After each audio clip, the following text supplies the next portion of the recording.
Iran wants to become the new, Israel wants to become the new ruling state in the world. And for that you have to go to my book. Would someone kindly give me a copy of Jerusalem in the Quran? You have to go to my book, Jerusalem in the Quran, for the Islamic eschatology. The Dajjal, when he's released on earth, will live for 40 days. The Prophet said, one day like a year, one day like a month, one day like a week, and all the rest of his days like your days. We said a day like a year, and Britain became the ruling state in the world. And the world experienced what they call Pax Britannica. It wasn't Pax at all, it was only war. And then came a day like a month over here, and the United States of America replaced Britain as the next ruling state in the world. And Pax Britannica was replaced with Pax Americana. And the British sterling pound was replaced by the US dollar. And we said, this is our opinion, that a day like a year came to an end and was replaced by a day like a month. This is the first time in our history that this hadith was interpreted this way. And now we are saying that a day like a month is coming to an end and a day like a week is commencing. And so there has to be a passage from the United States to a third ruling state. And 10 years ago when this book was published, we said the third ruling state is Israel. Israel wants to become the third ruling state. For Israel to become the third ruling state, the United States has to collapse. And so this is going to be the collapse of the economy. Not just the US economy, but more than that. With the dramatic rise in the price of oil, you're going to have a significant rise in the cost of living around the world. Transportation costs are going to escalate. Food prices are going to escalate. Energy prices will rise. And this is also going to affect the prices of manufactured goods. The poor of the world will sink as soon as Israel attacks Iran into greater poverty and in some cases destitution. In Yemen now, they can't afford to buy the cooking gas with which to cook. The middle class around the world will sink into poverty. And when there are so many poor, the majority of mankind in poverty, it's going to be easier.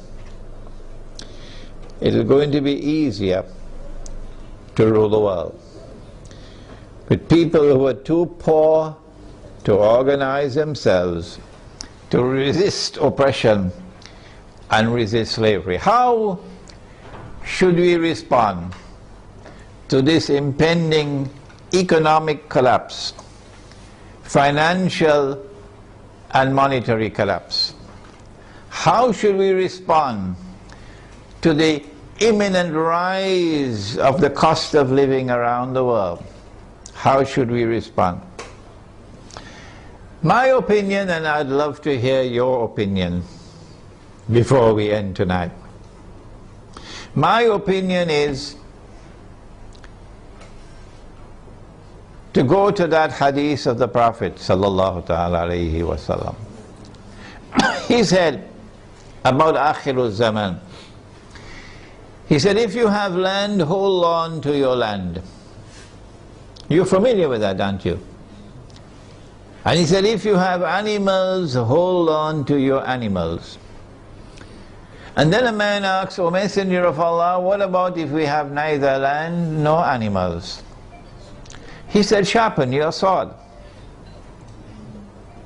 Of course, CNN is going to call him a terrorist now. He said, sharpen your sword, because you're going to be dealing with chaos and anarchy and riots as people seek to survive by fighting each other for food. Where can we get land and animals to sustain ourselves in this impending collapse? The answer is certainly not in the cities. If you believe that you can survive in the cities and get land and animals in the cities, you should buy a one-way ticket to the moon. And so Egypt, I'm talking to you tonight. In Pakistan, I'm talking to you tonight. Listen to me and get out of the cities. 20 million people in a city, 15 million people in a city, who's going to feed them? Where are you going to get your food from? What's going to be the price of that food? Get out of the cities while still there is time. Go to the countryside.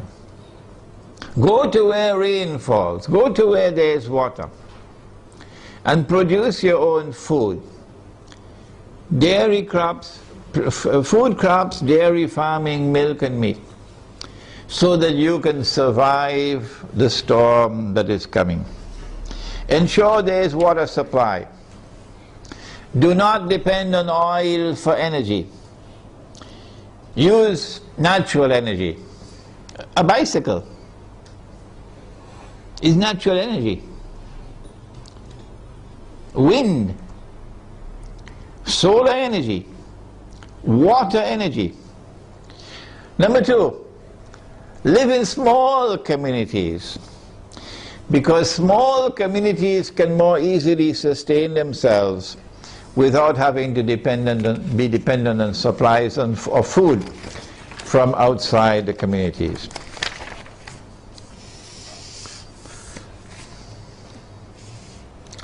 We now return to Pakistan.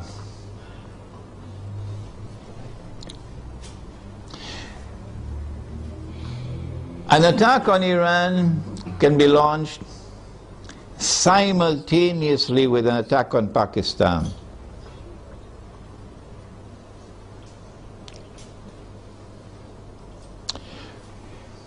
The purpose would be to eliminate Pakistan from the nuclear club. But we've been saying this for 10 years now. When the attack on America took place in September 2001, we produced a booklet 2 months later, a Muslim response to the attack on America. That booklet is on my website. And in that booklet we said that those who planned and executed 9/11 had as their ultimate target Pakistan.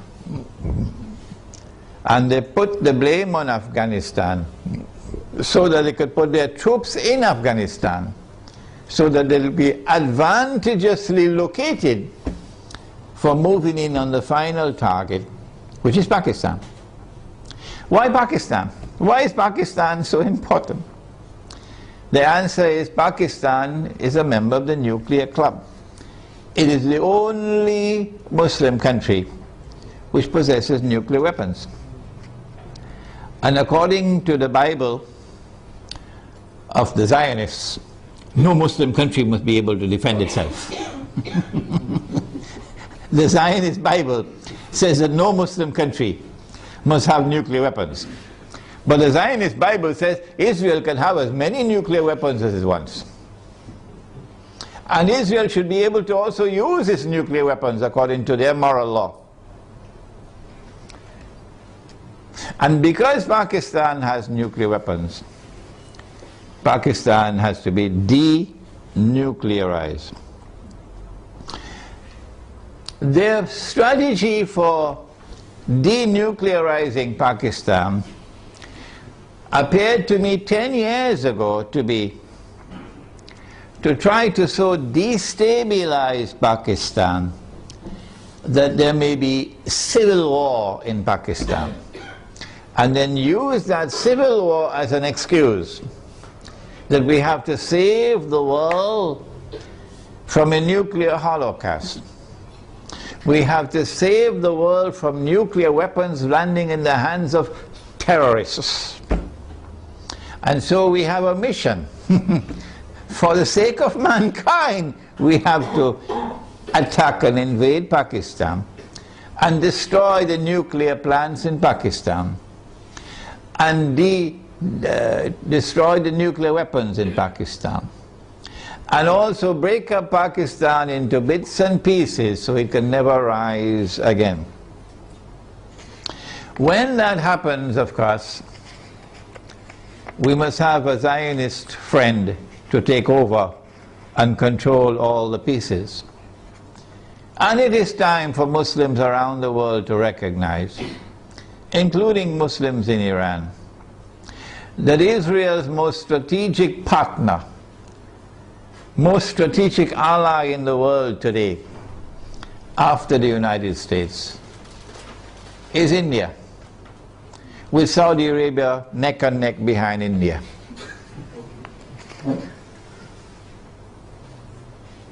And so, not only must India be involved in the attack,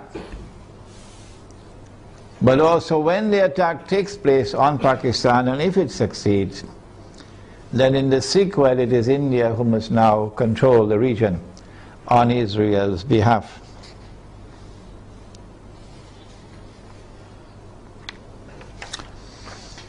An attack on Pakistan, a successful attack on Pakistan, and the denuclearization of Pakistan and the breakup of Pakistan into bits and pieces will impact upon Muslims in the whole of that subcontinent in such a way as to bring about a state of demoralization and despair, and send shock waves to Muslims in the rest of the world. That one of the largest Muslim communities around the world, in India, Pakistan and Bangladesh, have now come under the foot of Hindu India.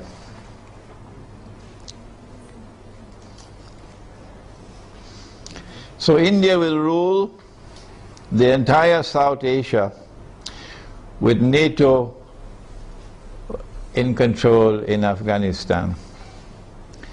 What should Pakistan do at a time like this? This late hour. Perhaps it's already too late for Pakistan to do anything, because those who have controlled Pakistan politically and those who have been in control of the Pakistan armed forces have distinguished themselves with their stupidity. And I have to use a harsh language. I'm so sorry to use this harsh language against them. Their awesome and monstrous stupidity these last 10 years since 9/11 in supporting war on terror, which is a euphemism for war on Islam, supporting NATO in the attack on Afghanistan, your innocent Muslim brothers in Afghanistan, and you supporting NATO, killing innocent people. But more than that, handing over the territory of Pakistan to the Zionists. Have you no shame? This is what you did for 10 years.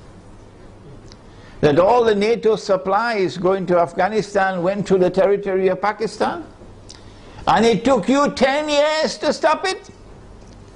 Only when NATO killed 23 Pakistani soldiers, they didn't do by accident. They launched an attack on the Pakistani post while he was sleeping to send a message to you that that's it, the friendship is over, we're coming to attack you now. So only when that happened, now you're going to stop them from transiting the territory of Pakistan with supplies for the NATO troops in Afghanistan?